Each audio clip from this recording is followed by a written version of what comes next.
Парата е добар слуга, но лош господар. Велат сиромашен не е оној кој има малку, туку оној кој сака многу. Дали општинските власти се добар слуга или лош господар на народните пари? Дел од општините се трупаат во долгови, но и си ја префрлаат одговорноста кој како трошал, наменски или расипнички. 20 на општини од 80 работат со блокирани сметки. Како најголемните должници ќе се извадат од калта.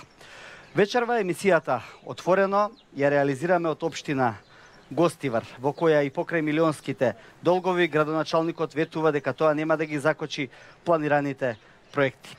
Добра вечер им велам на моите гости вечерва, односно денеска овде во Гостивар. Тоа е Душица Перишич, извршен директор на ЗЕЛС. Добар ден, добре дојдовте во студиото. Добар ден. Господинот Арбен Таравари, домаќин и гостин воедно во студиото на 24 Отворено, а домаќин како градоначалник на Гостивар. Добар ден, фала Богу, добро дојдовте во Гостивар. Дејан Павлевски, заменик министер за локална самоуправа. Добар ден и за вас, за прв пат во студиото на Отворено. Добар ден. И Аце Коцевски, градоначалник на општина Велес, една од општините која што исто така има долгови, но функционира некако сега за сега. Во текот на емисијата ќе ги разгледаме сите аспекти на работењето на двете општини, но и малку поглобално што тоа значи за единиците на локалните самоуправи во државата. Таравари, ќе почнам со вас.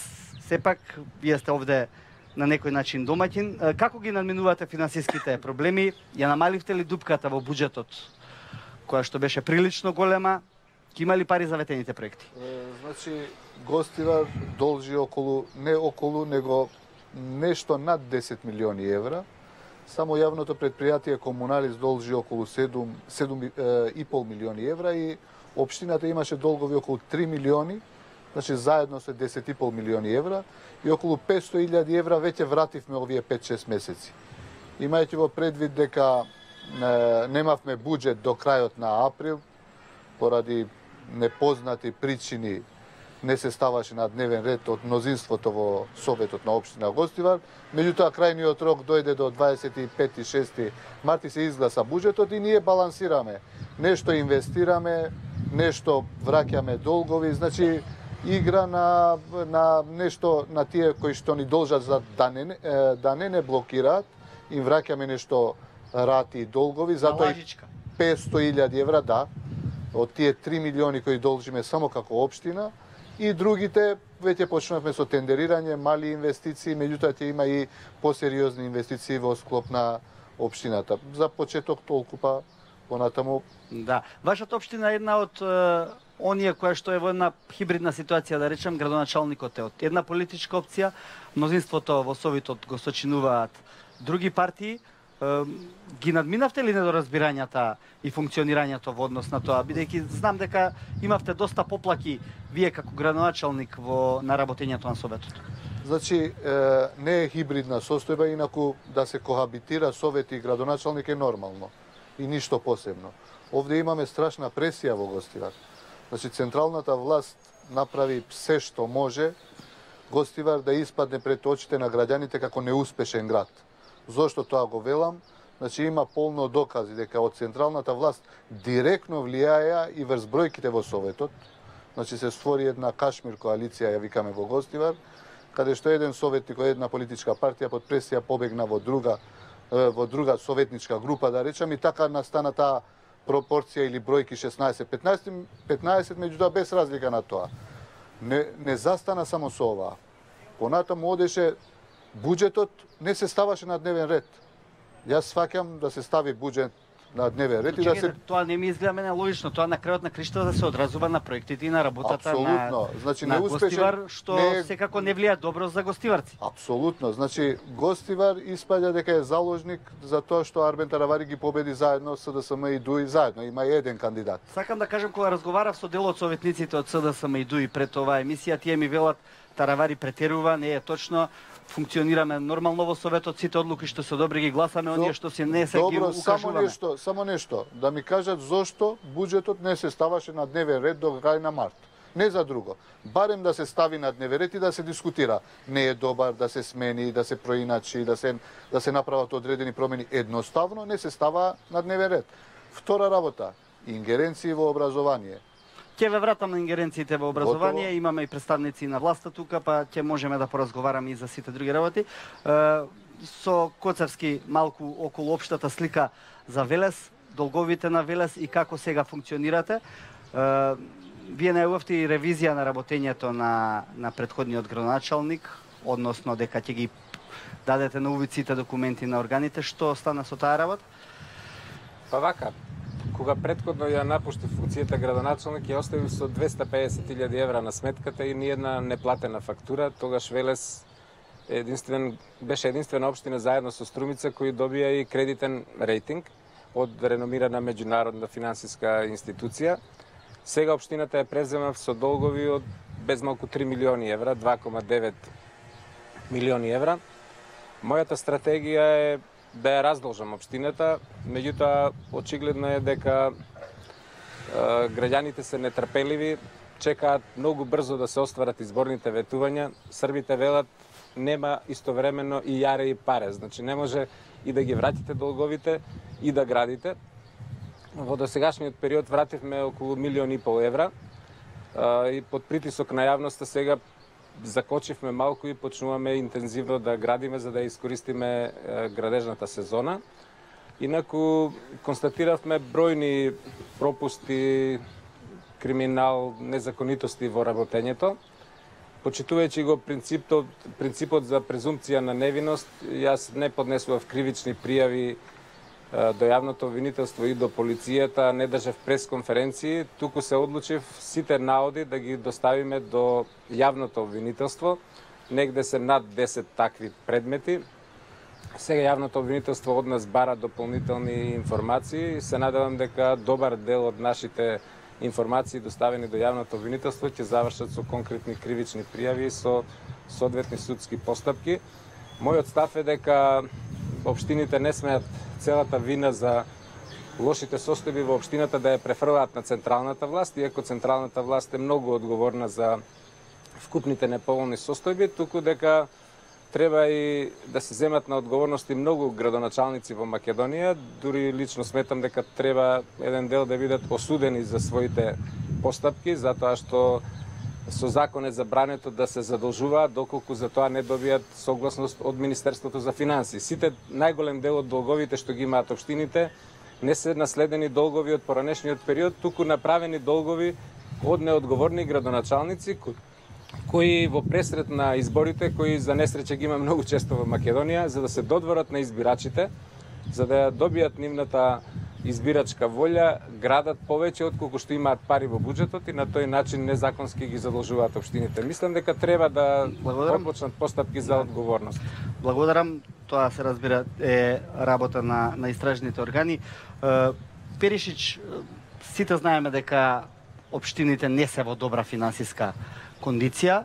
Од друга страна, голем дел од ингеренциите веќе ги прибраа во своите надлежности и сега се соочуваат со еден нефункционален систем. Сите имаат, или најголем дел од општините имаат долгови, а треба да сервисираат огромни системи на функционирање, почнувајќи од она што го зборувавме, превозот, пожарните служби и така натаму. Мислите ли дека предолго е пружена чергата на општинските власти? Не по нивна вина, се разбира. Не се согласувам дека е предолго пуштена чергата на општинските власти. Нели постојат закони кои што им даваат надлежности на општините и од самиот почеток на спроведување на процесот на децентрализација 1 јули 2005 година, кога се пренесоа дел од надлежностите, не се дадоа доволно финансиски средства за да можат регуларно општините тоа да го спроведуваат. Само како пример ќе го спомнам образованието, кое што е 40% подфинансирано на самиот почеток од она што претходно централната власт го користела за да ги извршува истите работи. Значи 40% помалку добивме на 1 јули 2005 година. Потоа нели се зголемува обврските со законите се знае кој ги носи, а општините пливаа во долгови. Тоа е ситуација со сите децентрализирани надлежности. Дали зборуваме за образование, дали зборуваме за културните институции, дали зборуваме за детските градинки и секако за противпожарните единици со кои што имаме многу тешка и незадоволителна состојба. Значи, мислам дека општините регуларно... Како зел соба го укажувавте на владата досега и на ова и на претходната? На секоја средба на влада се разговара за ова. На секоја средба што сме имале со било која влада, секогаш ова се посочуваше дека има проблем. И секогаш нешто се ветуваше, меѓутоа досега не успеавме да видиме некое позитивно решение. Имавме 2007 и 2008 беа позитивни години за локалната самоуправа, кога имаше доволно средства за образование и за се друго, меѓутоа веќе од 2009 повторно почна кризата и веќе не се оправија општините. И имаме случај каде што општините нели за превоз на ученици плаќаат од своите основни буџети за колку толку да прикрпат нешто или вработуваат пожарникари во противпожарните единици, колку да можат да го задоволат законот кој што јасно кажува дека најмалку еден пожарникар мора да има на 1500 жители. И сето тоа паѓа на основниот буџет на општините. Значи, ова е правилски една многу чудна ситуација меѓу законските обврски и она што едноставно не може да се реализира, бидејќи дали е долга чергата или куси нозете, не е важно. Како во ваква ситуација реагира владата? Од една страна се притиснати градоначалниците од законите, кои што ги тераат да го прават тоа што го прават, од друга страна нема доволно приходи во буџетите. Ја прво сакам да укажам на тоа дека е добро што се разговара на овие теми. Значи, локалната самоуправа е исклучително важна во системот на функционирање на државата, поготово доколку сакаме, а сме определени да изградиме едно демократско општество. Во таа смисла, една од определбите на новата влада, која што предводи СДСМ, е општините да застанат на здрави нозе, стабилно да стојат и да бидат одржливи. За жал, ова сето што беше кажано се констатации кои што се вистина и ние мора да ги прифатиме како такви, да живееме со тоа, меѓутоа исто така имаме обврска да ги решиме овие состојби. Како влада сме решени, ќе повторам, сите проблеми да се надминат колку што може во еден догледен период. Проблемот со долговите на општините е навистина огромен проблем. Континуирано изминатиот период 20% од општините се со блокирани сметки. На крајот на 2017 година имаше 16 општини кои што беа со блокирани сметки.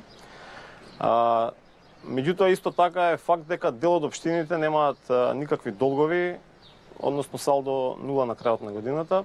Така што и ова што го кажа Аце Коцевски е симптоматично како и самите градоначалници работеле во општините, односно колку домаќински се однесувале со работата во општините. Но пак ќе речам, тоа е работа на истражните органи и на другите органи. Како понатаму? Еве, каква стратегија има владата за раздолжување на општините? Нели едно време се зборуваше дури и за еден голем кредит кој што ќе треба да ги исчисти општините од долгови, па тие ќе продолжат. Значи, тоа сакав да кажам дека не може да се пренесе обврска на општината, функција, надлежност, без при тоа соодветно да биде пропратена со соодветни финанси. И очигледно дека изминатиот период имало проблеми во тој дел, јасно е. Прво што направи владата при составувањето на буџетот за 2018 година е покачување на трансферот кон единици за локална самоуправа, и тоа за 1 милиарда и 100 милиони денари или отприлика околу 18 милиони евра повеќе во однос на претходната година, што е за 6,4% зголемување на делот на трансфери кон единици на локална самоуправа.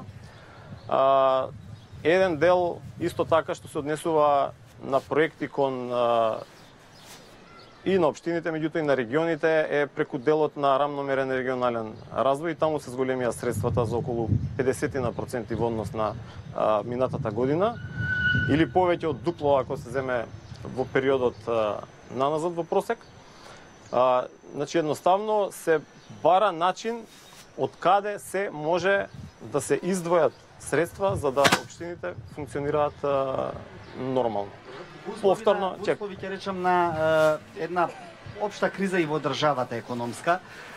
Знаеме дека следниве години доаѓаат за отплата огромни пари од еврообрзницата, кои што се бројат во стотици милиони евра.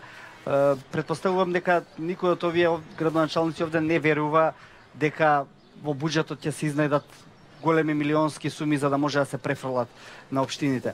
Затоа да не биде ова малку само како продавање на политика. Кои се конкретните чекори што ќе ги преземе владата за да може да ги направи општините побонитетни? Тоа сакав да кажам.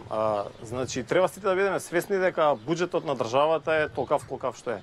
Значи повеќе средства од тоа едноставно не е можно да се прибере во буџетот на државата и треба да бидеме свесни дека од тој буџет треба да се остваруваат сите функции на државата, значи како на централно така и на локално ниво. Работата е во тоа што ние се обврзуваме дека ќе работиме домаќински.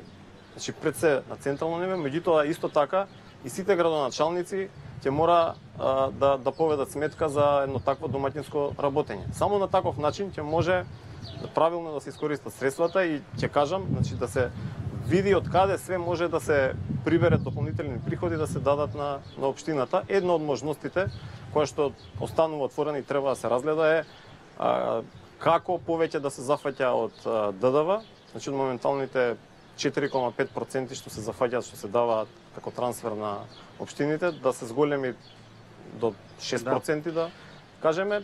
Има тука и други начини на финансирање, како управување со земјоделското земјиште. Таравари Павлевски рече дека владата се труди да им помогне на сите градоначалници. Вие неколку наврати споменувате за едни градоначалници е државата мајка, а за други маќа. Зошто толку политички го истакнувате тој момент во однос на функционирањето помеѓу владата и општината Гостивар? Многу едноставно. Прв од владата што доаѓа во Гостивар е господинот Павлевски. Од 2 ноември во општина Гостивар, освен навечер што доаѓаат на одредени приватни забави, никој не доаѓа од министрите во општината. Значи, дали Гостивар е во територија на Република Македонија, се прашувам. Дали мора на Гостивар, секојдневно имаме инспекции, секакви инспекции, како да произведуваме дрога и оружје овде во општината. Значи, секојдневно не косат, меѓутоа добро дојдени се. Фала Богу, добро што доаѓаат и да продолжат да доаѓаат, бидејќи се обидуваме перфекционистички да работиме како што треба. Меѓутоа, не може еден град да се третира и да се помага колку што може и еден град да се блокира по секоја цена.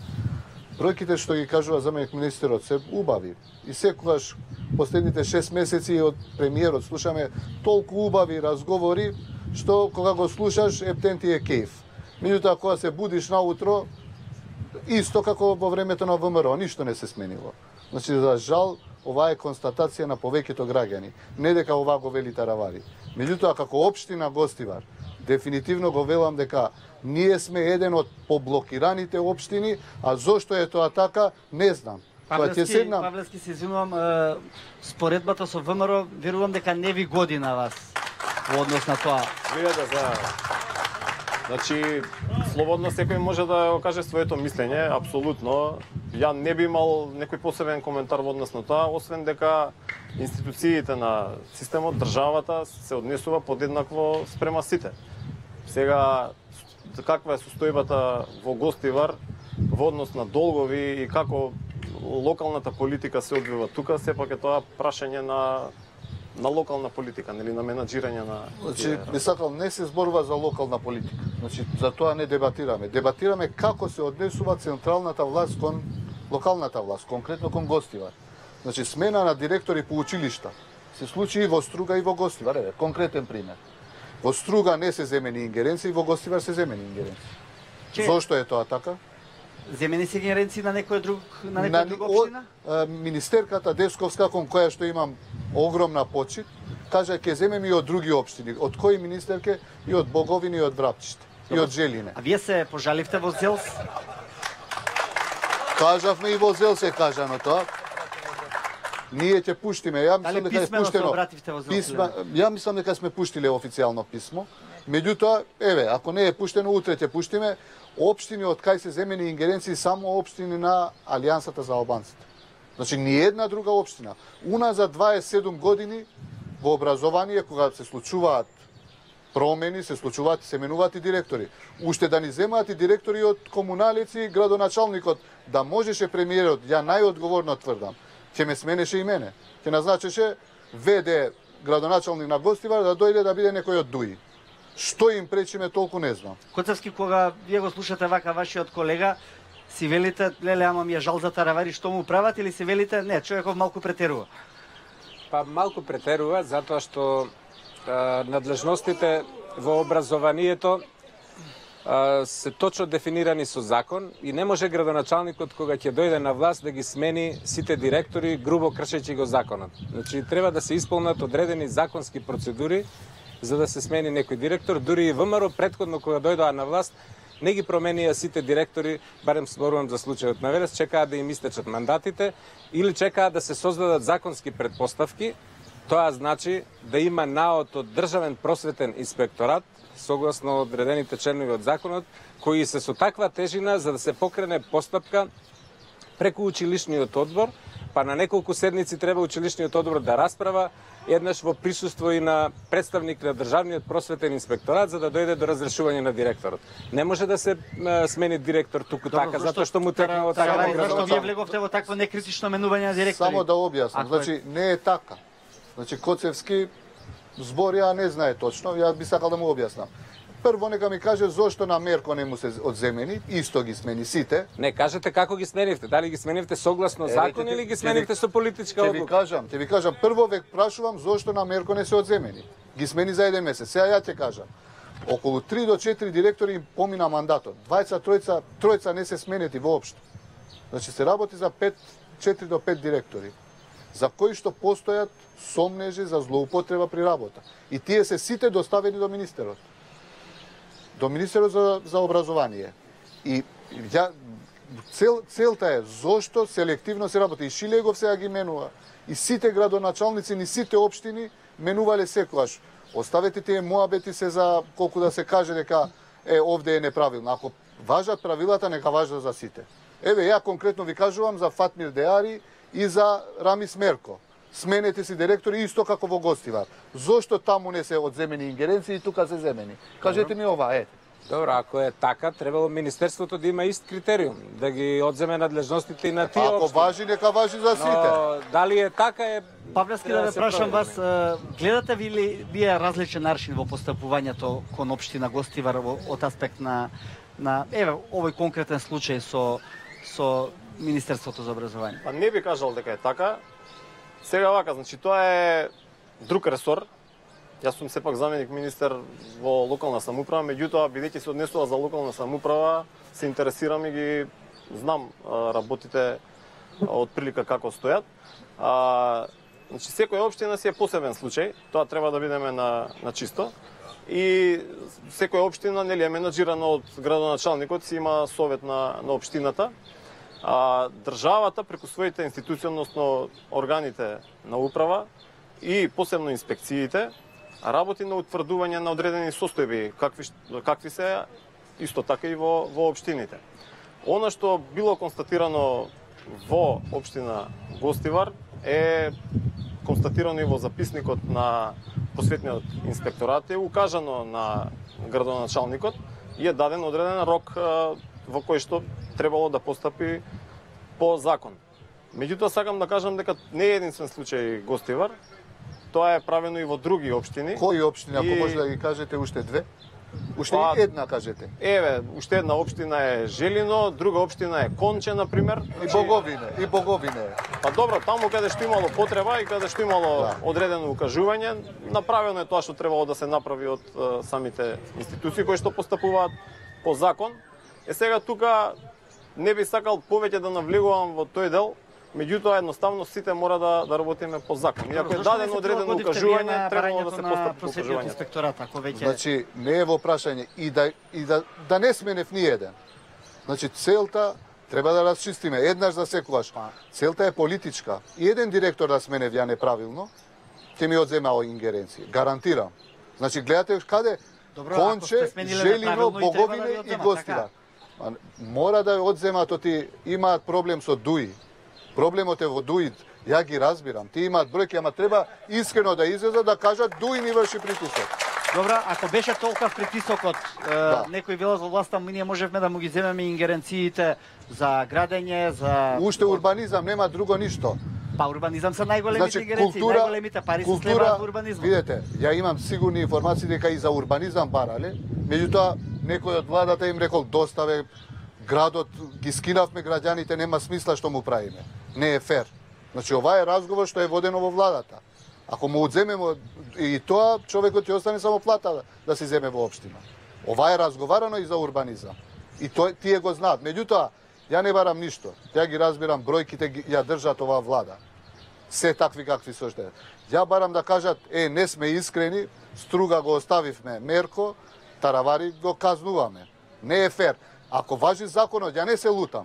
Ако се важи за сите, апсолутно нека биде и за сите. Меѓутоа, селективно, само општини на Алијансата на албанците, за да не успеат во идните избори да ја победат ДУИ, не е коректно.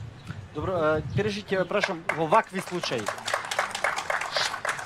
како реагира ЗЕЛС? Односно, зошто не реагира ако има градоначалник кој што има навистина поплаки врз работењето на централната власт?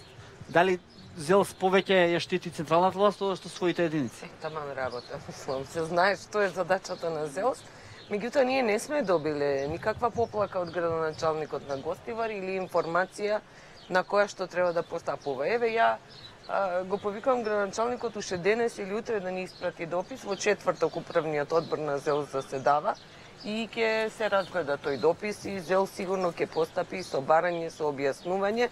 Мада морам да кажам дека овакви случаеви сме имали и порано, каде што се одземани надлежностите на локална власт во урбанизмот и во образованието исто се случувало и сега се разбира Сите го гледаат тоа политички повеќе. Тоа, повеќе. нели, после извесен период и се враќало надлежност. Добро, вие остваривте средба со министерката за образование? Не, по телефон се слушнавме. Јасно е све, Младен. Све знам зошто се случува ова и ние знаевме, само очекувавме денот кога ќе ни одземаат. Значи и да ги вратев ја старите директори, пак истото ќе се случеше. Ја гарантирам и тоа го знае и заменик министерот, меѓутоа нормално, јавно не може да го каже и окей. Повелете? Само сакам уште еднаш да повторам дека постојат закони, постојат процедури по кои што сите мора да функционираме и тоа е она што е правило на играта. Сето друго е политика. Значи, ние може да продаваме и политика. Меѓутоа има правила на игра по кои што мора како функционери, избрани функционери да постапуваме. Така што мислам дека е тука јасна оваа состојба. Инспекцијата си постапила по укажување, направила записник, дала укажување, дала рок, по тоа не е постапено укажување и сам мислам дека повеќе е политика отколку Добро, она што значи. Многу примитивно, многу едноставно. Струга е исто постапено. Пред мене ги смени директорите. Зошто тамо не ги одзема ингеренциите? И втора работа, 2013 година, истиот закон беше, Бета првата недела ги смени сите директори. И тогаш не беа одземени. Тогаш беше ВМРО, сега се СДСМ. Истото. Значи, важи закон само за тие што не ни одговараат, не се со нас. Тие што не се со нас, нив треба да ги казнуваме. Едноставно, кажете ми зошто во Струга на Мерко не му ги земете ингеренциите за образование. Толку. Законот треба за сите да важи во цела територија на држава. Повелете, кажете ми. Така, видете, ја не оправдувам дали некој како постапувал порано, Сега, законски денес. не било законски. Нас не е јасно како се работеше порано. Значи, во моментот е постапено по закон. Доколку имате и сега се отвора прашањето. Еве, не сте известиле ни ЗЕЛС, не сте постапиле по записникот, телефонски сте разговарале со министерката, не сте се виделе, имате сознанија за други општини, значи едноставно ставете го тоа во процедура Институциите мора да Ве постапат. молам, кажете ми зошто на Мерко не му се одземени. Сега, Еве, и тој исто ги смени како јас. Добро, Павлевски не е од просветниот инспекторат, значи тоа мора да го знаеме, да. Институција која што го прави тоа. Друга Дали е направена Само таму дали не ви инспекцијски изгледа, надзор? не ви е чудно знам. малку на овој ќе го казниме, му ги земаме од ингеренциите, а не го оставаме. Дали ова не ви е сомнително како граѓани, не како член на СДСМ? Да, во таа група, ја пак ќе кажам, во таа група беше и општина Конче, беше спомната. Значи се направи надзор и над општина Конче си постапи градоначалникот според укажувањата. Така што нема тука привилегирани, само сакам да кажам, мајка и маќа. ингеренции ни се одземени на постапува по Боговине, Желино и Гостив. Сите општини на опозицијата. Тоа и на Конче. Конче не не одзема. одземено, меѓутоа постапено Не смеат Конче. Добро. Коцевски, да го заокружиме овој дел од дебатата, контроверзни се ставовите и тука и на дебатата, па и во јавноста. Меѓутоа, нели кога имате три градоначалници од една општина со одземени ингеренции, нели ви наликува тоа малку на политички реваншизам или да го наречеме политичка чарка една? Видете, јас немам комплекс да кажам дека владата треба да биде мајка кон сите градоначалници, а не кон некој да биде мајка кон други мачеа. Ако држат аргументите што ги кажа Таравари, ако е вистина дека на ист начин како што тој ги сменил директорите, постапил и Мерко во Струга, а таму не ја превзела истата мерка владата, односно Министерката за образование, тогаш не е фер. Тогаш е оштета на општина Гостива. Меѓутоа треба да ги имаме информациите. Јас немам доволно информации. Проверете многу едноставно, јавно го кажуваме. Како се разрешени директорите, затоа што знам за некои општини каде што градоначалниците извршија притисок врз директорите, директорите сами поднесоа оставки и на тој начин ставија нови директори. Јас не се осмелив тоа да го направам, сметав дека е тоа вршење на политички притисок. Тоа е неетички преценка. И појдовме по други патишта, чекавме наоди од Државен просветен инспекторат со тежина законска за да бидат разрешени и јас разрешив повеќе директори во Велес. Меѓутоа, согласно процедурата која е предвидена со закон. Затоа би сакал искрено да се провери дали е вистина тоа што го кажува Таравари. Ете, јавно го кажува. Не, дозволете, тоа е ваше мислење, тоа не можеме, не е тука Мерко за да каже дали е така или не е така. Може би во Струга на друг начин ги разрешиле директорите. Ако ги разрешил на ист начин, како што вие сте ги разрешиле незаконски, тогаш и на Струга требало да бидат одземени надлежностите, а не само на Гостива. И тогаш владата би била правилна, затоа што таму беа директори поставени од Алијанса за албанци. 100% знам. Така, 100%, ако не е ваши вака директори поставени. Апсолутно. Апсолутно. Значи и во Гостивар, видете, именувањата на директорите, јас отидов училиште по училиште и барав од советот на наставници да ми дадат кои се најдобри решенија за нив. И верувајте, од нив повеќе од 10 директори беа неполитички директори. Па и таму кај што имаа совети и директори што не ги сменив, ги сменија. Ги извади од една партија, ги стави од друга партија. Младен, само сакам да кажам, да не ни помине емисијата само за тој проблем. Го повикувам Таравари, слично како што кажа и директорката на ЗЕЛС. Задутре имаме седница на управен одбор на ЗЕЛС. Нека се обрати до управниот ЗЕЛС, ние ќе завземеме став и ќе го заштитиме доколку е така како што тој вели. Така е, добро. Благодарам.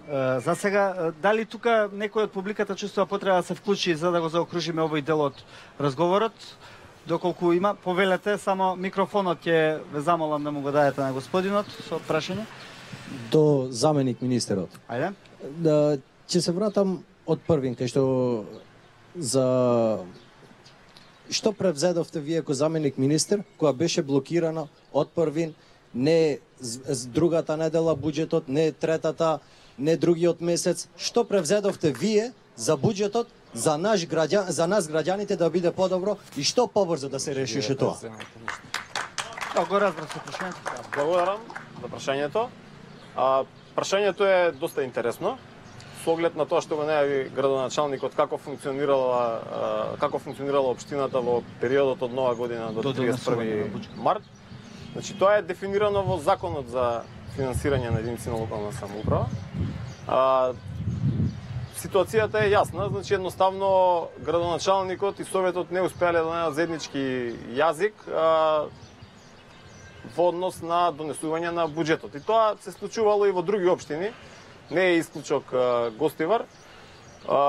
Јасно е пропишана процедурата како оди целата постапка. Општината не останува без буџет, си има времено финансирање. Точно е дефинирано како тоа се прави така што значи едноставно општината функционирала. На крајот од периодот пропишан со закон, Советот сепак го донел буџетот и Добро. едноставно по закон Министерството нема што да превземе, тоа е оставено на локалната самоуправа. Значи едноставно ингеренциите на локалната самоуправа се да носи буџет и да го спроведува буџетот. Тоа е тоа. Доколку буџетот не бил донесен до 31 март, во тој случај би требало да се распушти Советот и да се распишат избори за избор на нов совет на општината, така да. Не, само Може? да се вмешам. Нема ни потреба централната власт да се вмешува во локалните работи. Ние сме сепак независни како локална власт и треба да си ја тераме работата согласно закон. Па ако има несогласност, има, се знае, опишана е процедурата како треба да биде. Не треба централната власт да се меша во. Добро. Само јас би сакал оти гостиварчани го знаат овде, бидејќи емисијата се гледа на села Македонија, јас би сакал да знаат и сите граѓани на Република Македонија. Проблемот не беше дека градоначалникот и Советот не можеа да се договорат. Едноставно Советот, сочинет од СДСМ и ДУИ, под притисок, страшен притисок на ДУИ, буџетот кој што ја подготви администрацијата, не ја подготви ја. Јас сум лаик по буџет, професионалци кои што подготвуваат буџет во општина Гостивар 27 години. Подготвија буџет во декември. Не го ставаа на дневен ред воопшто, не го ставаа да се дискутира, јас сваќам. Влегуваме во состанок на Советот, дискутираме, не се согласуваме, прекинуваме состанок. И седнуваме, се договараме. Воопшто до 22 март, значи 4 месеци, градот беше без буџет. И тоа премиерот го знаеше. Добро. Коцевски, сакавте да... Да, сакав да кажам дека вакви проблеми има во сите општини во Македонија, каде што градоначалникот е од една коалиција, а мнозинството во Советот од друга коалиција, и ова било случај и во други општини, затоа законот предвидува можност да се донесе одлука за временно финансирање, и доколку Советот не го донесе буџетот до 31 март, тогаш се распушта Советот и се оди на нови избори за членови на Советот на општината. Од тој аспект прашањето не е соодветно, затоа што локалната власт е самостојна и независна и централната власт нема мандат да се меша во вакви случаи, бидејќи би се вмешала директно во надлежностите на локалната самоуправа. Мислам дека Коцевски го релативизира. Не е проблемот, не можевме да се договориме Советот и градоначалникот. Не се става на дневен ред. Ја мислам дека партиите кои што се директно во власта го кочеа тоа. Да, политички биле причините, тие процениле. Апсолутно, тоа треба да се каже. Не ги поддржувам нив и не се согласувам, меѓутоа само не треба да се релативизира. Политичка борба. Јас разбирам да дискутираме и да не најдеме заеднички јазик. Ја го разбирам тоа. И тогаш го пролонгираме уште 15 дена, меѓутоа 4 месеци да го оставиш градот без буџет, затоа што не сакаш да го ставиш на дневен ред, е перверзија. Нема имало одлука за времено финансирање. Не е дека општината била без буџет. Сега да видиме на чисто. Било привремено финансирање без да можам тендери да отворам. Без да распишам ништо. Значи се било кочено, сите работи, освен плати што земаа. Тоа било на ниво на претходните, на истиот период претходната година, како што е веројатно и буџетот на Република Да, Македонија. меѓутоа не можеш да распишеш, Младен, ништо. Кочен си, само платите може да ги. Дополнителни коментари или прашања од публиката, повелете? Добар ден. Поздрав екстра до заменик министерот и градоначалник од Велес. Тоа стои. И де факто така би требало да биде, дека централната власт не би требало да се вмеша во децентрализираната, фактички во локална самоуправа. Конкретно го прашам господинот, дали тоа бива во Велес или дали заменикот министер има слушнато дека не требало да се вмешат. Во истиот парк, каде моментално седиме, под притисок од централна власт, самите инспектори полициски ги притискувале советниците де факто да не гласат или да се против законот или да се против волја на народот на Гостивар да ја остварува таа само локална управа што вели заменикот министерот. Или господја тамо што велеше дека не требало централната власт да се мешува во само локалната управа. Дали има сознание за тоа дека во истите совети што нашиот почитуван градоначалник можеби од X фактори го спомнуваше дека под притисок и то директно од централната власт преполнето со инспектори против нивната де факто волја било да се не согласат со истите позитивни методи. Благодарам. Добро. Или дали тоа било во Велес такви ситуации? Многу говори и за нивото на политичка култура во Македонија и поимањето на политиката како таква. Локалните избори и градоначалникот и членовите на Советот треба да работат во интерес на граѓаните на Гостивар или на Велес, а не во интерес на своите политички партии. За жал, нивото на политичка култура во Македонија се уште е многу ниско. Македонија е многу силно политички изразена држава. Политичките партии имаат огромно влијание дури и врз нашите животи и заради тоа се случува тоа што се случува. Доколку советниците и градоначалникот водат грижа за интересите на граѓаните на Гостивар, јас верувам дека лесно би се договориле и дека одлуките на господинот Таравари би минеле без проблем, затоа што тој ќе предложи нешто што ќе го подобри квалитетот на живење. Некогаш намерно се ставаат сопки само за да не успее тој лично или неговата политичка партија. И мора да созрееме, за тоа треба време, за жал ние многу време изгубиме и многу бавно зрееме. Добро. Она што треба да ни биде јасно е дека политичкиот систем, демократскиот амбиент во кој што живееме, е таков што граѓаните бираат своји представници. Како на централно, така и на локално ниво. Системот на локална самоуправа е организиран да се бира градоначалник од страна на граѓаните на непосредни избори и исто така се бираат и членови на советот на општината. Значи волјата на граѓаните се изразува и во двата случаи, и при избор на градоначалник и при избор на членови на совет. Така што не може да се суспендира едното со другото. Значи изборот на градоначалникот е легитимно, волја на граѓаните, меѓутоа исто така и членовите на советот е волја на граѓаните. И сега пак ќе кажам, тоа е работа на локална политика, која што градоначалникот и членовите на советот се повикани едни кон други да соработуваат и да изнаоѓаат решенија, а се во интерес на граѓаните. Значи, обвинувања може да има и од едната страна према другата и од нормално и од втората страна према првата. Сега јас жалам тука што не знам дали има членови на советот, па да не сака, можат они да кажат нешто. Да кажам дека членовите на советот значи, имаме дури тука рекоа дека нема да пратат начин представник тука, а исто така и членовите од советот од СДС. Меѓутоа треба да бидеме свесни дека тоа се случува и на централно ниво, значи системот, политичкиот систем е таков. Се бираат пратеници во собранието, се формираат коалиции, така функционира политичкиот систем. Така што на локално ниво тоа е присликано преку градоначалник и советот на општината. Зашто збориме? Значи зашто збориме? Се е убаво да се слуша вака, стварно е убаво и ми изгледа како сме во Норвешка или Шведска. Меѓутоа, деновите кога има совет овде е фул со полиција. Фул е со полиција. Председавачот на совет го донесува со 2 комбиња полиција, пратња. А немало ни закани, ни ништо. И зошто се случува вака? Дали не е ова притисок од централната власт врз граѓаните и врз гости? Дали е нормално? Ова не се случувало во Гостивар минатите 11-12 години. Збориме за режим. Не се случувало. И сега се случува. Тоа е тоа што ни ствара лоша слика. А камо среќа, 10 пати сите советници се повикани, значи представници од сите советнички групи кај мене во канцеларија. Ајде бе луѓе, нема смисла, се работи за граѓаните. Дајте, што ќе менуваме од буџетот? И знаете на крај што изменија од буџетот?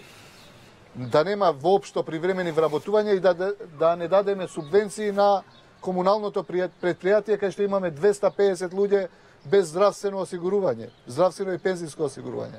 Тоа го спречија. И целата цел била да се спречи убави работи во Гостивар, тоа е. Благодарам. Уште некој дополнително прашање од публиката пред да преидеме на другата тема? Може, се разбира, да. Само да ми ја кажете темата претходно за да знам. Ајде.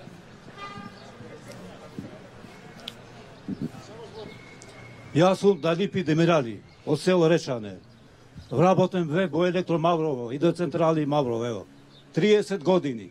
Пред време ја напуштив работното место. Зедов пакет. Сакам да прашам колку имат овде во ова фирма вработени од албанците. Само тројца. Колку албанци има овде? И во Равен исто, кај што работев ја исто. Значи ова е невидено во ова Електромаврово. Добро, тоа може наша И ја специјална екипа да дојде и да провери, меѓутоа со сега на тромбоза, темава со не верувам работи, дека со дека работи гостите као можат коњ. на таа тема да одговарат. Благодарам. Благодарам. Нема благодарам. Или нека биде за сите еднако или... Да продолжиме со темава. Ви благодарам, да. Благодарам. Се 30.000 плата земат. Обича работи 30.000.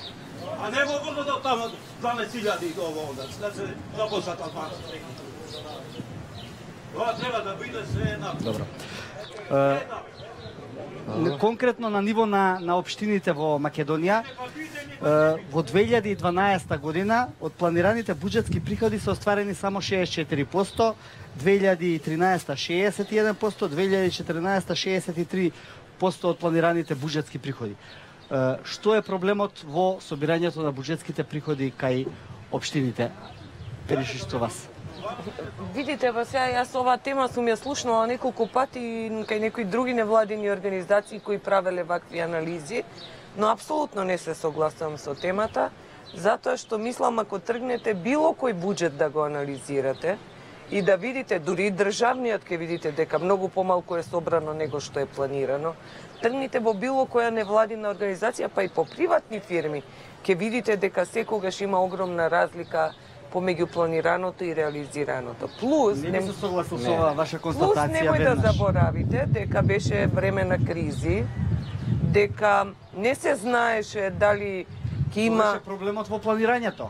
Ако не сме можеле да ги предвидиме кризите или не сме знаеле колку точно пари можете да се соберете во тековната Бидете година. сигурни дека цела 2000 Дали е проблемот во планирањето или проблемот е во двете тоа што работи. И во планирањето се прави предимензионирање, но и проблемите заради кризата во државата исто така ги стопира реализација на буџетите. Добро, како оди сега реализација на буџетот еве Таравари па Па релативно добро. Знаете, со оглед на тоа дека 3 месеци бевме, првите 3 месеци од годината бевме со привремено финансирање, бевме многу ограничени, меѓутоа повторно доаѓаме некаде околу 25-30% за првиот квартал, што е релативно добро и се надевам до крајот на годината да бидеме некаде 80 до 90% реализација на она што е планирано. Меѓутоа, со сите пречки, со сите неможности, првите 3 месеци да ги инвестираме, приходите кои што се за околу 20% повеќе од минатата година јануари, што за нас искрено мислиме дека е тоа дека имаат верба многу повеќе граѓаните и затоа уплаќаат многу повеќе. Добро, тоа може да се должи на генерално политичката стабилизација во државата. Па искрено не верувам дека е некоја стабилизација, и во државата не се случува нешто спектакуларно. Ако гледате и ако анализирате нешто во приходите и во буџетот е се исто. Во Гостивари можеби и тоа има рефлексија, сега да не речам 100%. Не знам како е во другите општини. Вие ако со таков совет што ве блокира вака работите, тогаш што ќе ви е подобар совет? Ја реков, не, убаво е советот, ја ви реков, кохабитацијата е убава работа. Меѓутоа кохабитација кога седнуваш со советниците и те кажуваат дека имаат притисок од горе, а тие мислат исто како вас, не е во ред. Тоа е што не мачи. Така, Павлевски, во ваква ситуација со 60% приходи собрани, се прогласува финансиска нестабилност на општините понекогаш. Значи тоа го стои во дел од законите дека треба да се прогласи финансиска нестабилност и да се оди кон финансирање кое што треба да ги намали трошоците и останатите расходи. Зошто се во ваква ситуација општините? Вака, прво само еден мал коментар, во однос и она вие што го кажавте, ова што го кажа градоначалникот Таравари. Значи, она реализација што имаат остварено во првиот квартал е навистина добра и само потврдува дека општината не била блокирана, туку функционирала на начин како што функционирала по закон. Чисто една констатација. Меѓутоа, ова држи вие што го кажувате. Тоа е констатација и во извештајот на Државниот завод за ревизија за период 2012-2016, дека планирањето не било реално и дека реализацијата е 60%, односно покривањето на приходите. Градоначалниците продолжувале и со градби, и со проекти, и со вработувања, наместо да ги спречат тие... Така е, токму тоа доведува голем дел од општините да влегуваат во долгови. Затоа што планирањата се над она што е можно да се оствари, влегуваат во инвестиции и на крај не можат да ги покријат тие инвестиции. Проблемот е што не се постапувало согласно закон. Она што спомнавте, законот за финансиска дисциплина. Ова значи дека сега е потребна поголема контрола да не ви се случи исто. Така е, во ниту една општина не е прогласена состојба на финансиска нестабилност. Така што значи едноставно не биле почитувани законите. И мислам дека тоа уште повеќе доведе до ваква ситуација да општините имаат огромни долгови. Ако се постапувало по закон, немало така да биде. Во иднина треба сите да бидеме свесни, и општините. Значи државата се ќе направи да помогне на општините. Меѓутоа мора општините да знаат дека државата не е таа која што секогаш ќе биде тука некаде, па за сите излети што ги прават општините и градоначалниците, има кој да го покрие сето тоа, па пак ќе си продолжиме да функционираме спротивно на закон. Но сега се поставува прашањето и во врска со проектот на владата за раздолжување на општините. Што ако ги раздолжите општините кои што со години се задолжувале, повторно за едни сте мајка, за други маќа?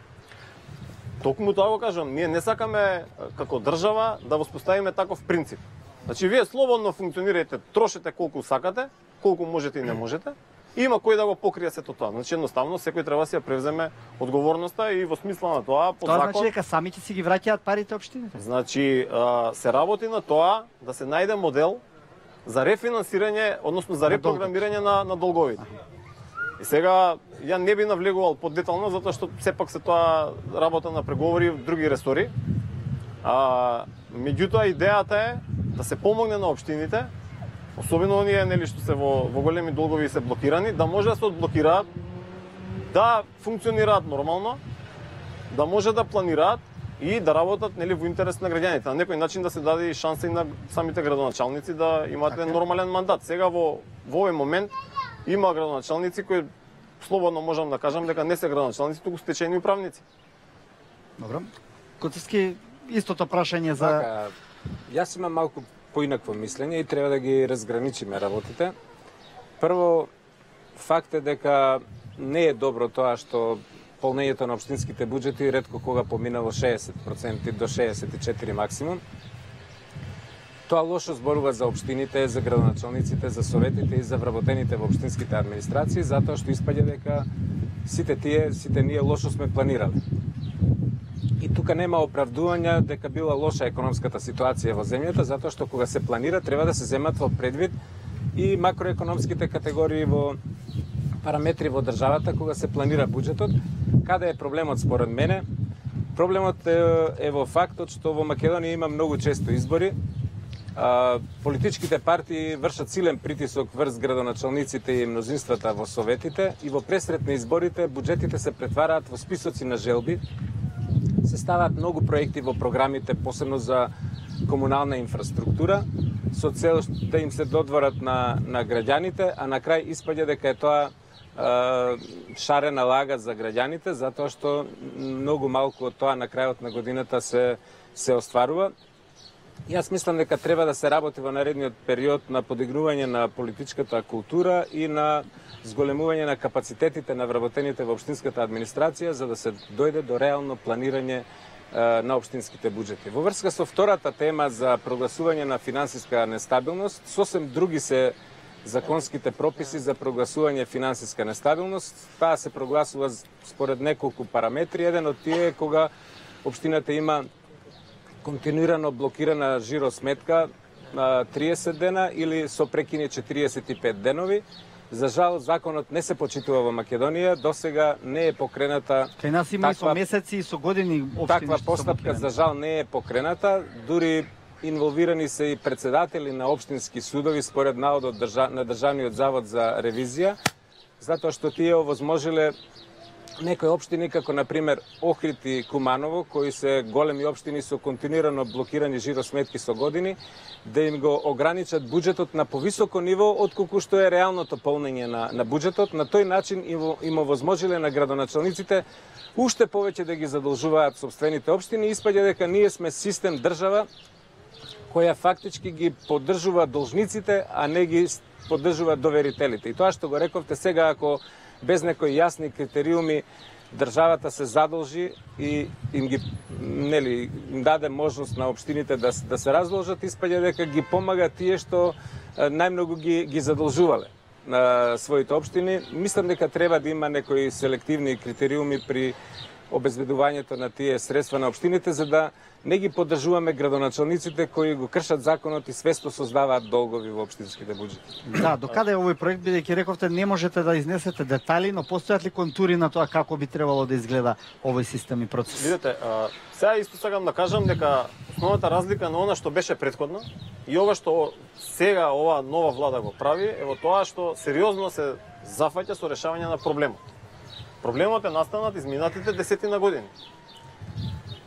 Треба да бидеме свесни дека не може одма да се реши, меѓутоа, она што е констатирано во извештајот на Државниот завод за ревизија. Владата постапува, односно соодветните министерства постапуваат. Изготвен, изгласен и донесен е закон за евидентирање на долговите на јавниот сектор, значи како органите на државна управа, единица на локална самоуправа, јавните предпријатија од централно локално ниво, за да имаме точна евиденција што се случува секаде. Констатирано исто така во извештајот дека ние немаме една јасна евиденција, дури не знаеме точно колку е долгот на општините, јавните предпријатија и така натаму. Значи со ова ќе се стави ред, ќе знаеме прво точно со која бројка оперираме, за после тоа да може да се пристапи кон она што викаме како... Не знаеме која е најзадолжена општина во моментов, например? Па и да знаеме, сигурно нема да ја кажеме. Мислам, тоа е сепак добро, нека си кажат тие што се не се приватни фирми тоа. Па нема нека каже Министерството за финансии. Да, не е клучно.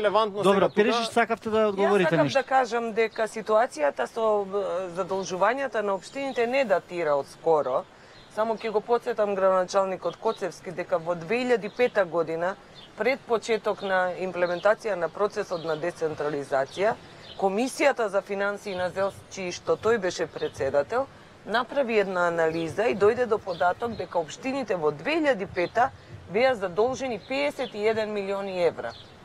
Да, на сега се 200 милиони, значи долговите. Управниот одбор на ЗЕЛС направи неколку варијанти на можни решенија и ги достави до владата со барање владата да не излезе во пресред, да ја сосечеме таа работа уште во корен, за да можат општините да влезат растеретени со овакви задолжувања и да влезат во процесот на децентрализација чиста.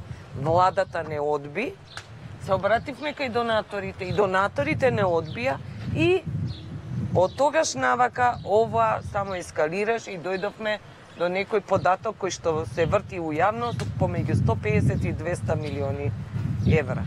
Она што премиерот на еден заеднички состанок со сите градоначалници кажа дека ќе се обиде да најде средства.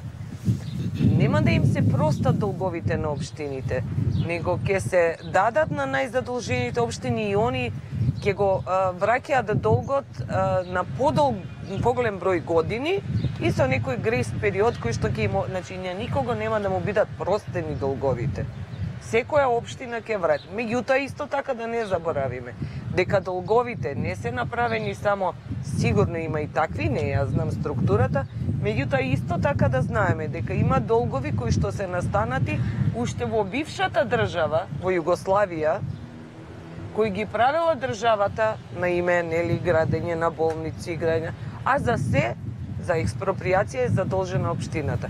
И сето тоа се гомила сите овие години, така да не фрламе само на градоначалниците дека се предпоставам дека има и тоа неодговорни, не знам како стопанисуваат, меѓутоа структурата на долгот е прилично различита.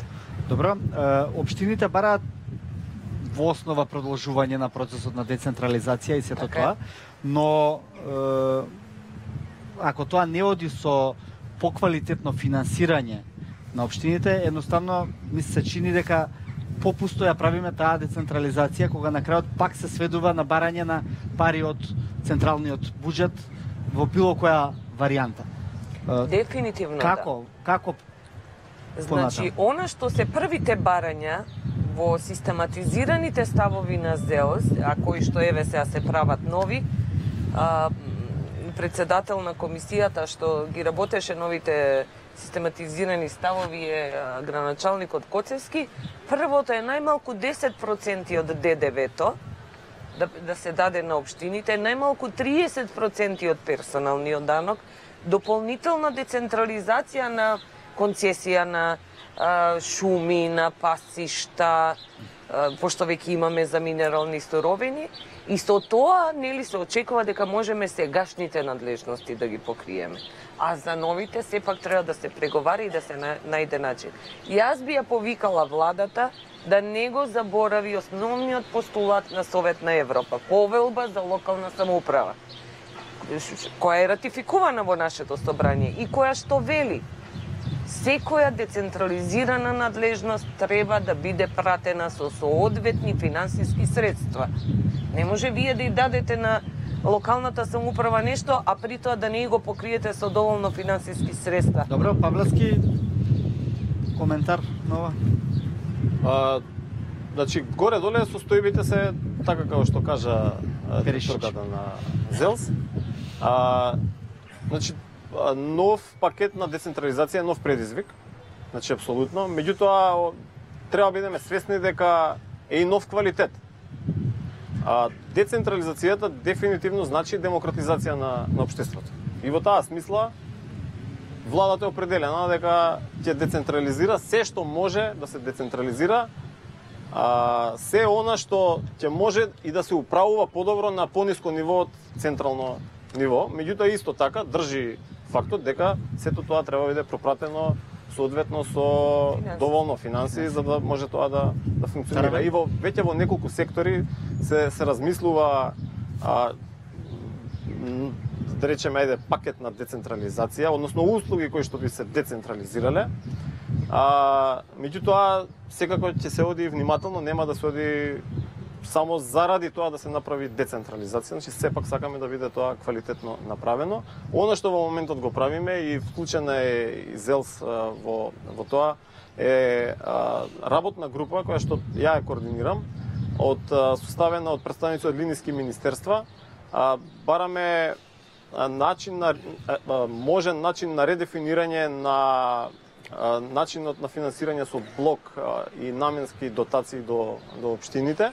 Во моментот се избираат експерти, домашни и странски експерти, кои што треба да работат на модели. Значи, сепак и тука не сакаме да одиме само со паушални ставки, нешто да се покачи или нешто да се смени колку само ради да се интервенира, туку да имаме квалитативен исчекор и во таа сфера. Мој впечаток е дека се повеќе се централизираме последните 6-7 месеци. Мој впечаток е. Гостивар, например, култура не е децентрализирано. За здравство да не збориме никаде не, а има капацитети градот и мислам дека општината многу подобро може да се справи со примарното здравство отколку што може централната власт. И сега да не збориме за депониите, би сакал да го отворам и овој проблем. Значи 5 регионални депонии, замислете, сите се даваат под концесија, сите, освен Полошкото, овој што е во Гостивар, ќе биде јавно-приватно партнерство. Значи, тоа ќе биде јавно-приватно партнерство за да не функционира никогаш. А другите депонии, регионални, 4 други, ќе се дадат под концесија за 30 до 35 години на фирми кои што имаат добро искуство со менаџирање на диви депонии. Јавното приватно партнерство секаде во светот функционира и тоа би рекол на еден одличен начин. Во општини кои што се добро развиени, меѓутоа во општини кои што не се развиени, јавно-приватно партнерство е равно на нула. Сите се даваат, зошто Полошко се оделува? Зошто сите се даваат под концесија, 4 регионални депонии, освен Полошко? Добро, Переш, ги спомнавте и вие депониите. тие исто така не се децентрализирани, напротив кај нас повторно влегуваат во практично под централната власт. Да бидам искрена, собирање и депонирање на смет е надлежност која општините имаат долги години. Меѓутоа не видовме некаков успех во реализација. Обично во регионите или не можеа да се договорат каде ќе биде, или не можеа да најдат место каде што ќе има претоварни станици. И заради тоа на еден собир ни беше предложено, на сите општини им беше предложено да се врати назад надлежноста, но привремено, само дур да се избере партнер кој што тоа ќе го работи и како ќе го работи. Финансирање е обезбедено за неколку депонии. Да, благодарам. Куцевски, за Велес, кога го спомнуваме централизацијата и децентрализацијата, како таму стојат работите? Па Велес ништо не е поразличен од другите градови во Македонија. Не би имал што посебно за Велес да потенцирам. Сакам да се надоврзам на тоа што беше кажано. Во време на претходната власт децентрализацијата беше запоставена и потполно заборавена тема. Нашите амбиции на новиот управен одбор на ЗЕЛС, на новиот состав на градоначалници е да вршиме притисок врз централната власт, да има нов бран на децентрализација, општините да добијат нов пакет на надлежности кои според принципот на субсидијарност локалните власти можат подобро да ги извршуваат во споредба со централните власти, за да може централните власти да се посветат на висока државна политика, а се друго што е близко до граѓаните да го прават општините. Меѓутоа тоа да не се прави така како што беше направено во 2005 година на 1 јули, туку новите надлежности што ќе ги добиеме, да ги добиеме со доволно обезбедени финансиски средства. Тоа секогаш го повторувам, затоа што во теоријата се знае и во праксата дека добивањето повеќе права без доволно пари е повеќе терет отколку право. И јас се надевам дека ние ќе се избориме, иако во овие колку месеци сме градоначалници, скоро не чувствувам дека нешто се прави за општините да добијат нови надлежности. Тоа е првата тема. Втората тема на која ние ќе се посветиме е фискалната децентрализација. За жал, Македонија се уште е една од фискално најцентрализираните држави во Европа. Тоа ја загрозува автономноста и независноста на локалните власти од централните власти. Општините мора да добијат многу повеќе пари во споредба со досегашниот период, за да можат да обезбедат квалитетни услуги за граѓаните и добро да ги извршуваат законски доверените надлежности. Сега имаме надлежности кои континуирано ни создаваат долгови. Примерот од Бугарија е многу јасен. Бугарија на општините им ги даде болниците без доволно пари. После општините ја молеа државата да си ги земе назад болниците. Ние не смеме да ја направиме таа грешка. Имаме огромни проблеми со создавање на долгови од училиштата заради недоволните финансиски средства, откако средното образование стана задолжително. Сите училишта ни прават долгови. Велешките училишта имаат 500.000 евра долгови кон превозниците. Од друга страна, со измените на законот во образованието, со кој за иста работа наставниците добиваат иста плата, без оглед дали се со средна, со виша или со високо образование. Ние сме должни според законот да исплаќаме поголеми плати на некои од вработените во образованието, а државата тоа не ни го компензираше и како што кажа Душица, ние за тие работи, како и за вработување на пожарникари, вработени во музеи, во библиотеки, трошиме пари од основниот буџет, кои не треба за тоа да ги трошиме. Ние тези пари треба да ги потрошиме за комунална инфраструктура, за подобрување на квалитетот на живење. Мора многу работи да се преиспитаат, нашите барања се многу јасни.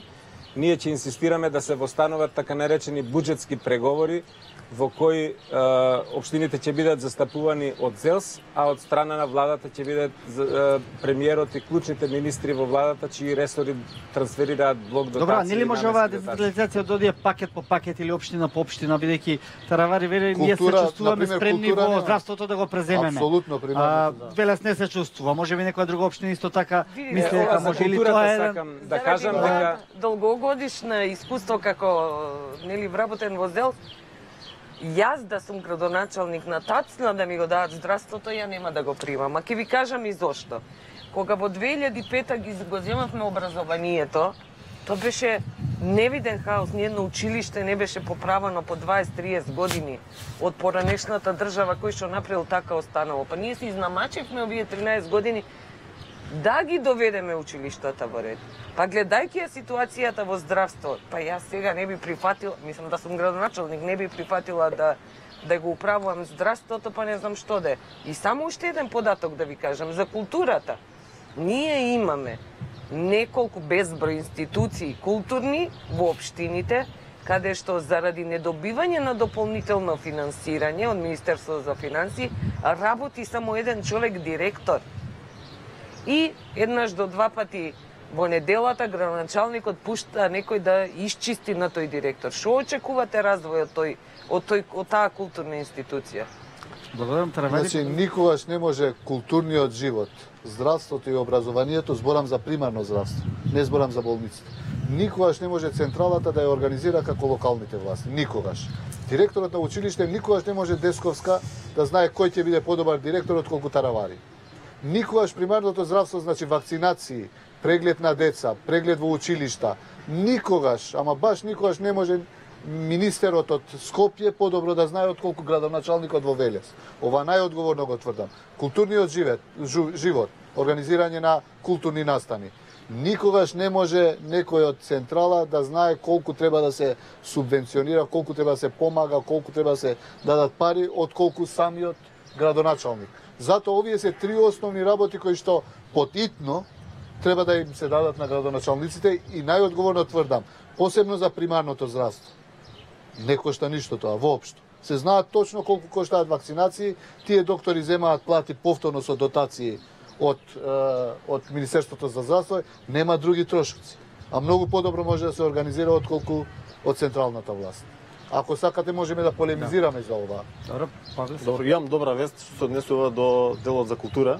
Ќе ни дадете? Значи има заклучок на влада, се формира работна група предводена од Министерството за култура за децентрализација, да кажеме, да продолжи оној процес на предавање на ингеренциите, односно управување со сите установи од областа на културата на локално ниво и тоа е апсолутно така како што вие кажувате. Супер, барем да знаеме нешто. Значи ќе се направи тоа и значи влезени сме во тој процес.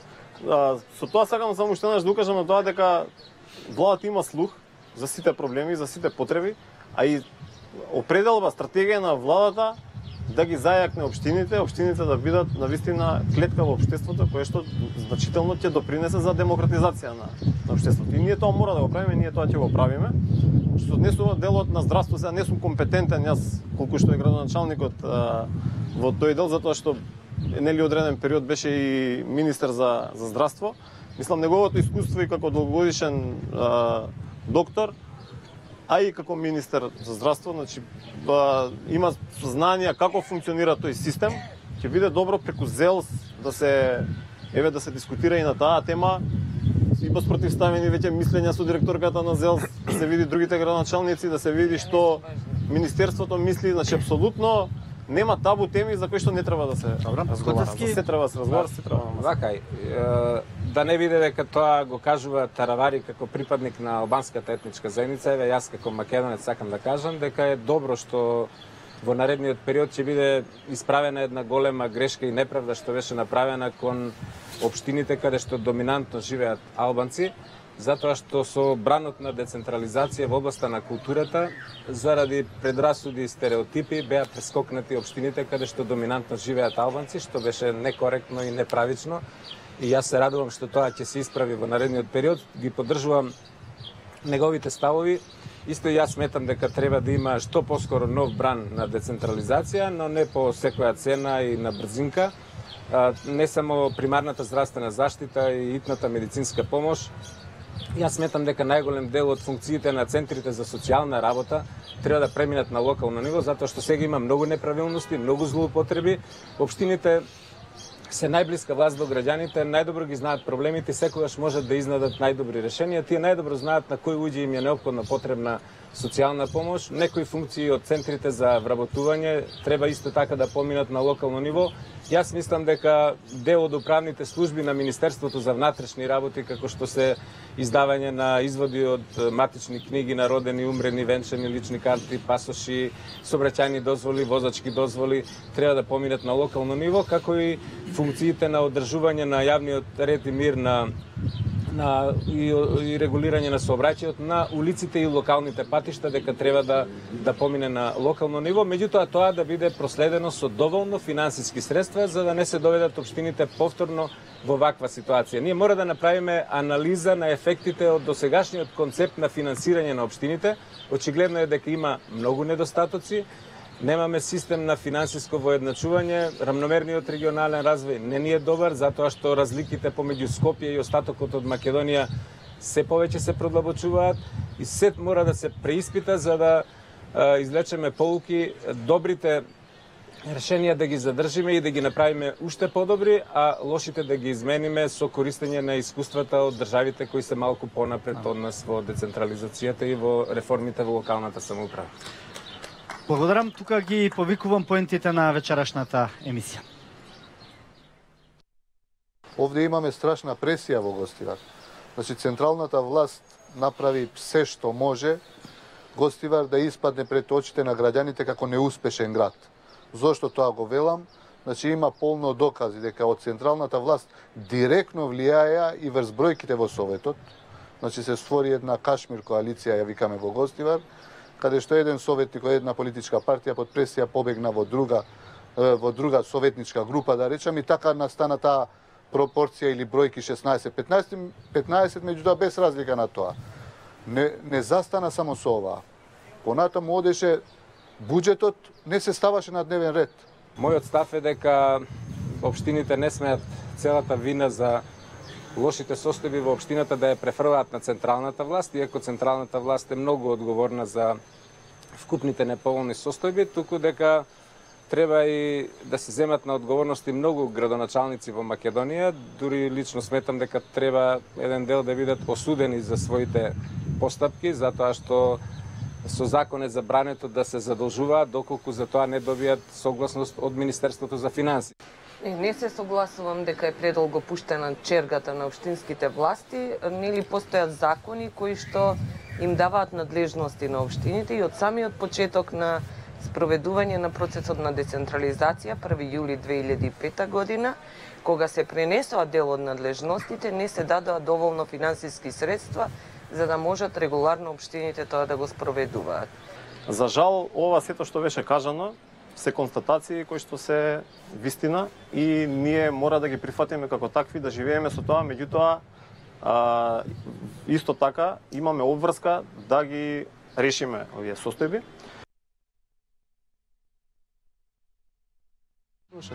Да, тука сме повторно од отвореното студио во Гостивар.